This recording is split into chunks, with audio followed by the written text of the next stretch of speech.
Hello, moi c'est Janice, éducatrice de jeunes enfants. Je te souhaite la bienvenue sur Parlons Terrible 2, mais pas que. Ce podcast est fait pour toi si tu es une maman épuisée et qui n'en peut plus avec ce fameux Terrible 2. Et je sais que ça te pèse. Et je sais que tu n'en peux plus de faire le gendarme à longueur de journée. Dans ce podcast, je vais t'apporter des outils qui t'aideront dans ton quotidien de maman, avec ton ou tes enfants. Mais, parce qu'il y a un mais, nous n'allons pas parler uniquement de Terrible 2. Nous parlerons de plein d'autres sujets liés à la maternité. Parce que nous le savons toutes, la maternité est un long chemin plein de bonnes choses, mais aussi semé d'embûches. Ici, nous parlerons de choses concrètes, avec expertise, simplicité, good vibes et un brin d'humour, je l'avoue. Alors, si tout ça t'inspire, je te laisse avec l'épisode du jour. Bonne écoute! Hello! Comment ça va? Aujourd'hui, on rentre dans le vif du sujet et de ce fameux Terrible 2. Et surtout, on va voir aujourd'hui quels sont les impacts que peut avoir le Terrible 2 dans ta vie de maman. Parce que, qu'on le veuille ou non, ce Terrible 2, il attrape notre col un peu sans crier garde, personne ne nous prévient et puis du coup, ça fait un chamboulement dans nos vies. Alors déjà, on va commencer par définir ce que c'est que le Terrible 2. Le Terrible 2, c'est une période entre 2 ans et 4 ans où en fait, ton enfant va s'affirmer de plus en plus. Donc, il va s'affirmer. Et comment il fait pour s'affirmer de plus en plus? Eh bien, il va te dire non à répétition. Il va faire des crises quand tu lui dis non pour telle ou telle chose. Voilà comment ça se manifeste principalement. En fait, dis-toi que avant tout ça, avant que ton enfant s'affirme de plus en plus, ton enfant pensait qu'il ne faisait qu'un avec toi. Et là, il se rend compte, en fait, que c'est une personne à part entière. Là, il se rend compte, en fait, qu'il peut te dire non, s'il a envie de te dire non. Il peut se jeter par terre quand il n'est pas d'accord, etc. J'avoue, c'est fatigant. Mais en fait, ton enfant ne sait pas faire autrement. C'est-à-dire qu'il n'arrive pas à gérer ses émotions. Il ne sait pas faire, en fait.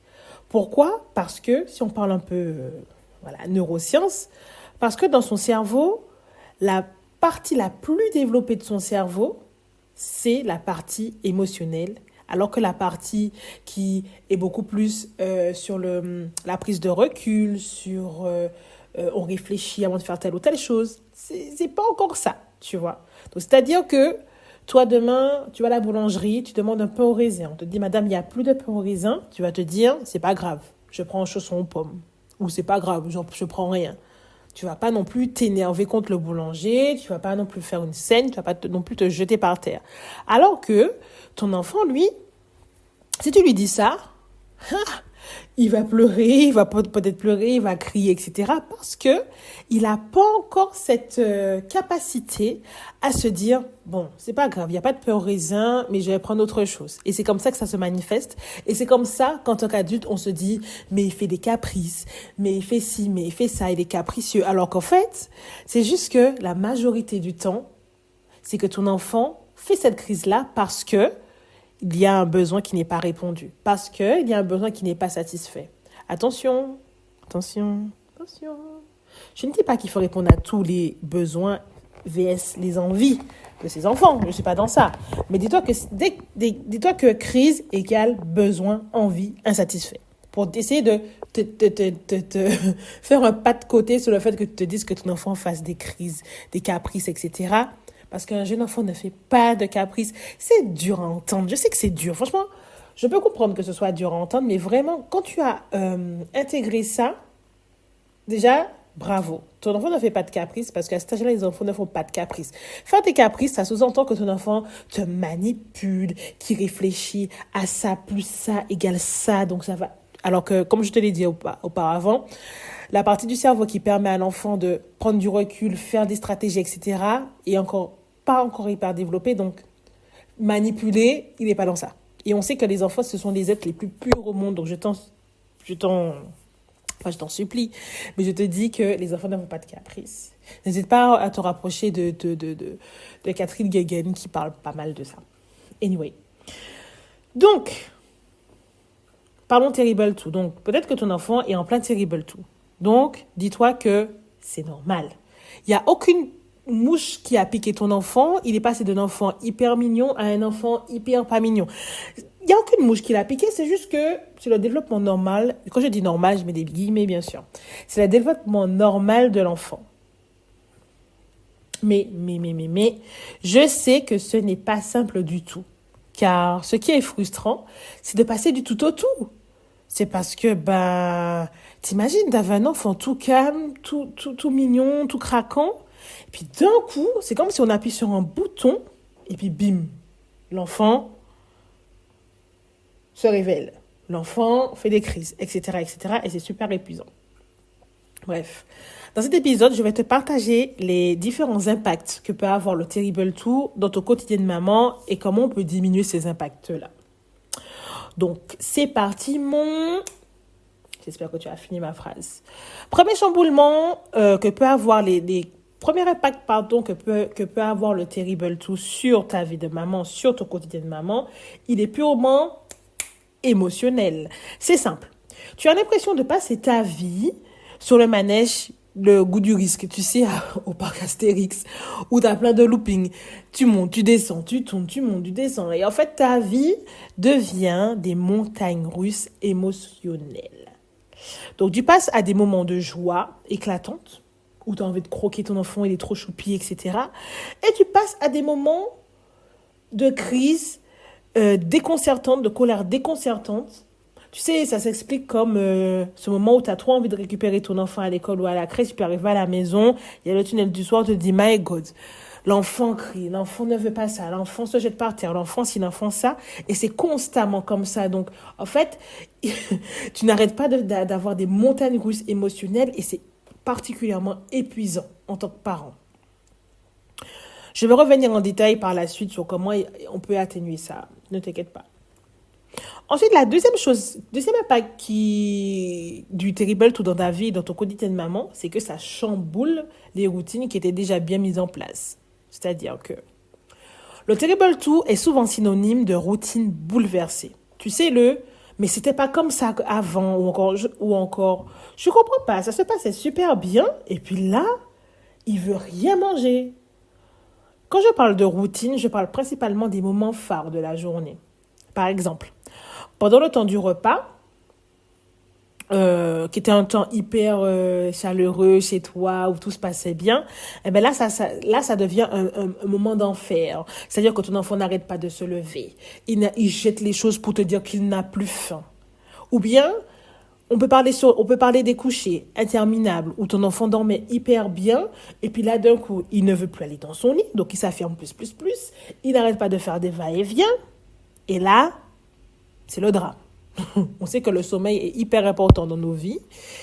Et petite parenthèse qui est quand même importante, c'est que, vers 2 ans, le jeune enfant a encore une angoisse de séparation. On pense souvent à l'angoisse du 8e mois, mais aussi l'angoisse vers 18 mois, 2 ans. Et ça se manifeste généralement la nuit, parce que ton enfant se rend compte que pendant un long moment, il est sans papa et sans maman, en fait. Et c'est pour ça que, généralement, vers 2 ans, les enfants ont du mal à s'endormir, ou alors qu'ils dormaient bien, ont du mal à s'endormir. Quand tu le déposes à la crèche, il va pleurer, alors qu'avant, il pleurait pas du tout. Et c'est une angoisse de séparation qui revient. Donc, voilà, petite parenthèse que j'avais envie de dire ça. Et puis je te vois, toi, peut-être qui te dit, non mais Janice, mon enfant n'a jamais bien dormi. Hein. Je te vois, toi, je te vois. Bon, si ton enfant n'a jamais bien dormi, bon, écoute. Et puis, même les sorties aussi deviennent de plus en plus compliquées avant d'aller au supermarché avec ton enfant. Et puis là, c'est le drame. Donc vraiment, le Terrible 2 va chambouler des moments phares de ta vie, de ton quotidien de maman. Et c'est difficile de rétablir parfois certaines routines. Et c'est vrai que ça a un impact impressionnant parce que tu as l'impression de devoir toujours tirer sur la corde, de devoir toujours répéter sans cesse le même schéma, de devoir toujours répéter. Enfin, le dernier impact, et je pense à ne pas négliger, le Terrible 2 joue sur la vision que tu as sur toi-même, sur ta maternité. Je t'explique. Le Terrible 2 n'a pas seulement un impact sur ta vie quotidienne, il peut également remettre en question ta vision de ta maternité. Par exemple, tu t'es peut-être dit, avant d'avoir un enfant, non mais moi, je ne suis pas une maman qui crie. Non mais moi, je ne vais pas crier sur mon enfant, je vais toujours lui expliquer des choses, je ne vais pas faire comme ma mère, à hurler, à taper, peu importe. Et puis le terrible, toi, arrive là comme ça, et tu te dis, en fait, je suis en train de faire tout ce que j'avais pas envie d'être. Je suis en train de devenir tout ce que j'ai pas envie d'être, en fait. Parce que je suis dépassée, parce que je suis épuisée. Et de ce postulat-là, eh bien, du coup, tu auras des moments de doute, tu vas te remettre en question, tu seras découragé, tu vas culpabiliser, bref. En fait, le terrible tout met un vrai micmac dans ta tête en tant que maman, en fait. Tu te compares. Tu te dis, ah non, mais cette dame-là, elle a 6 enfants, elle gère trop bien ses enfants sont toujours bien coiffés, bien habillés, il n'y en a pas un qui fait des crises, etc. Ou peut-être toi-même te compares à cette maman-là, comment ça se fait, la dame est toujours au top de sa forme, jamais fatiguée alors qu'elle a 6 enfants, etc., etc. De un, sache que c'est complètement naturel de se comparer aux autres. Enfin, on est des humains, c'est totalement naturel de se comparer aux autres, donc voilà. En revanche, attention à quand tu te compares. Fais très attention à quand tu te compares et puis surtout quand tu ne connais pas la vie des gens à 100% et les gens te montrent ce qu'ils ont envie de te montrer. Et surtout quelque chose que j'ai envie de dire, c'est que tu fais de ton mieux et tu fais avec ce que tu as et avec ce que tu peux. Surtout ça. Donc le dernier impact, c'est vraiment que le Terrible 2 peut vraiment nous remettre en question en tant que maman, nous culpabiliser, etc., etc. Concrètement, comment on peut y remédier à tout ça? Alors déjà, pour le premier impact, c'est-à-dire les montagnes russes, déjà pour commencer, personne ne te demande d'être toujours la maman de bonne humeur, souriante, qui s'énerve pas, qui ci, qui ça. Personne ne te demande ça, en fait. C'est totalement normal d'avoir des émotions et c'est totalement normal d'avoir des émotions désagréables, c'est-à-dire être énervé parce que son enfant nous fatigue toute la journée, d'être dépassé parce que notre enfant nous fatigue toute la journée. En fait, c'est totalement normal, en fait. Personne ne te demande d'être parfaite. Ce que je dis souvent, c'est une maman parfaite, c'est has-been. On est d'accord avec ça. Parce que c'est normal que tu ressentes tout ça parce que peut-être que la situation dans laquelle tu vis là en ce moment, ça fait plusieurs mois, années que tu la vis, puis au bout d'un moment, c'est fatigant. Ce que tu peux faire pour atténuer et atténuer ces moments de ces montagnes russes, exprime tes émotions à ton enfant. Souvent on dit, non, mais il ne faut pas dire à ton enfant qu'on n'est pas bien parce qu'on va transmettre ça, l'enfant va ressentir, tatati, tatata. Il faut sachez que j'espère que vous avez la référence. Je sais bien qu'on dit il faut 1, 2, 3. J'espère que vous avez la référence. Je sais bien qu'on ne dit pas il faut sachez que. D'accord. Bon, si tu as la référence, dis-moi. Il faut sachez que. Voilà, j'ai perdu ce que je voulais dire. Voilà, je m'égare toujours. Je dis vague et puis après je perds ce que je voulais dire. Qu'est-ce que je voulais dire? Bref, je ne sais plus ce que je voulais dire. Mais exprimer des émotions à ton enfant, c'est hyper, hyper, hyper important. Voilà. Quand tu dis à ton enfant que... Souvent, on te dit, oui, faut pas exprimer des émotions négatives aux enfants parce que tu vas transmettre ça, ta. Voilà. Mais il faut savoir qu'en fait, ton enfant, même si tu ne dis rien, il sait déjà, en fait. Même si tu veux camoufler ton énervement, même si tu veux camoufler ce que tu ressens, ta tristesse, ton enfant est une éponge à émotion. C'est pas moi qui le dis, c'est Tati Maria Montessori qui dit ça. Tati Maria Montessori dit qu'un enfant, c'est une éponge. Alors, moi, je pense que, en tout cas, je t'invite à exprimer ce que tu ressens. C'est-à-dire lui dire, écoute, Hugo, là, je suis très en colère parce que tu as fait ci, ça. Là, Hugo, je suis super fatiguée parce qu'au travail, c'était difficile pour moi aujourd'hui. Plus tu vas répéter ça à ton enfant, plus déjà d'une, ça va te faire du bien d'exprimer ce que tu ressens. Et de deux, ton enfant va agir par mimétisme. Ça ne va pas venir du jour au lendemain, ce n'est pas magique, mais plus tu vas exprimer tes émotions, plus ton enfant aussi lui-même va exprimer ses émotions. Parfois, il va faire la crise et puis après, il va exprimer son émotion. Parfois, il ne va pas du tout exprimer son émotion, mais les enfants apprennent par mimétisme. Et ça, je ne t'apprends rien. Ne serait-ce que, je ne sais pas pour toi, mais ma fille a tous mes tics de langage. Tous mes tics de langage. Le en fait, voilà. Le du coup, elle a le du coup. Elle a tous mes tics de langage parce qu'elle m'observe et parce que je lui parle tous les jours. Et c'est exactement ça. N'hésite pas à exprimer tes émotions. Vraiment, vraiment, vraiment, pour essayer de réduire au maximum les montagnes émotionnelles. Donc, pour le deuxième impact, c'est-à-dire les routines qui sont chamboulées, en fonction de chaque situation, demande-toi qu'est-ce qui n'a pas marché. Pourquoi en ce moment, le moment du repas est compliqué? Est-ce qu'il y a un changement dans sa vie? Est-ce qu'il y a un déménagement en cours? Est-ce qu'il y a l'arrivée d'un petit frère, une petite sœur? Et n'oublie pas, si ton enfant est à la crèche, bon, à l'école, c'est un petit peu plus compliqué, mais n'hésite pas aussi à l'école de demander à la maîtresse ou à la TSEM, de demander comment ça va à la crèche en ce moment. Est-ce qu'il y a un changement de comportement? Est-ce qu'ils s'endorment bien? Est-ce qu'ils mangent bien? Vraiment, n'hésite pas à poser tes questions aux professionnels de crèche parce qu'en fait, les pros, elles sont avec ton enfant très longtemps dans la journée. Donc, elles pourront aussi t'accompagner et t'aider. Donc voilà, n'hésite pas à réajuster certaines choses. Par exemple, si tu vois que tous les matins, c'est compliqué de mettre les chaussures à ton enfant, comment tu peux amener ça différemment? Est-ce que tu peux pas faire ça sous forme de jeu, si c'est OK pour toi? Est-ce que tu peux pas mettre les chaussures de ton enfant pendant que tu l'habilles le matin? Est-ce que c'est OK pour toi de faire ça? Est-ce que peut-être par hasard, moi j'ai vu ça sur ma voisine de palier, dès que je sors, par exemple, souvent on sort en même temps, et elle met les chaussures de sa fille, toujours la porte ouverte sur le palier.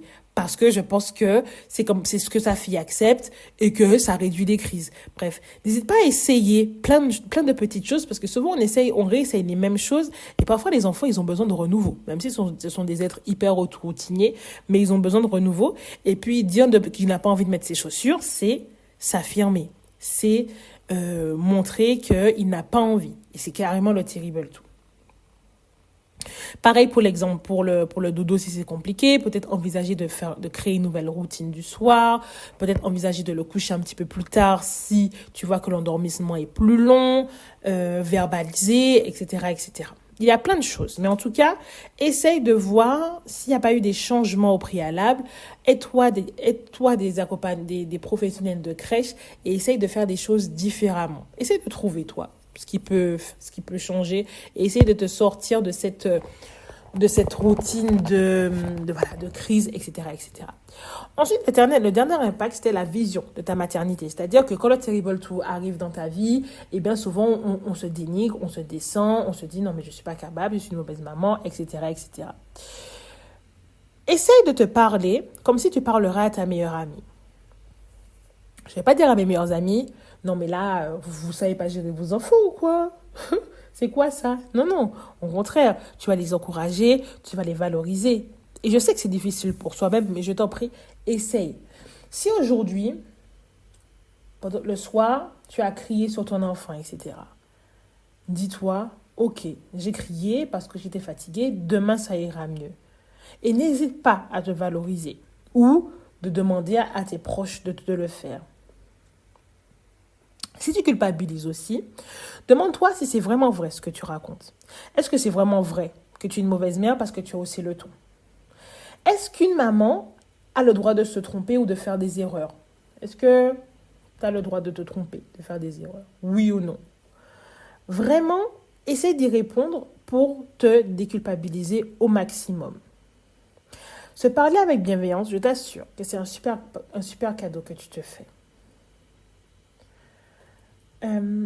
D'ailleurs, si tu n'es pas au courant, toi qui m'écoutes, j'ai créé un accompagnement spécialement conçu pour les mamans épuisées de ce Terrible 2. En fait, c'est un accompagnement que j'ai pensé et qui va t'aider à regagner en énergie et en confiance. C'est un accompagnement, en fait, qui va t'apporter des outils pour diminuer les crises de colère, pas arrêter les crises de colère, hein, parce que la colère, c'est une émotion. Tout le monde a le droit d'être en colère. Mais on va diminuer les crises. On va même pouvoir les anticiper. Bref, c'est un accompagnement qui te permettra de retrouver des moments de connexion avec ton enfant, de prendre plaisir avec lui. Parce que je sais que pendant le Terrible 2, on est toujours dans l'interdiction. On est toujours dans les limites. Et parfois même, les activités, les moments qu'on aimerait être avec son enfant deviennent finalement des moments où on crie, on se fâche, etc. Il n'y a pas plus forcément de plaisir. Et je sais que ça manque aux mamans qui sont en plein Terrible 2. Alors, si cet accompagnement te parle, je serais ravie de t'accompagner. Tu retrouveras toutes les infos dans la description de l'épisode, ne t'en fais pas. Et puis si tu as des questions, n'hésite pas à me contacter sur mon Instagram, Janice EJU. Voilà, c'est tout pour moi pour cet épisode-là.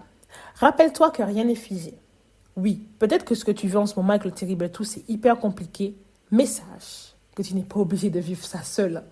Sache que tu n'es pas obligé de vivre ça seul. On est d'accord? Alors, je te remercie d'avoir écouté cet épisode. On se donne rendez-vous la semaine prochaine. Prends soin de toi. Parle de toi-même avec bienveillance. Et puis, n'hésite pas à commenter et à me laisser un petit avis. Ciao! On arrive à la fin. Alors, si le cœur t'en dit, n'hésite pas à me laisser un avis, à noter le podcast, à partager autour de toi et puis à me suivre sur Instagram. Je te souhaite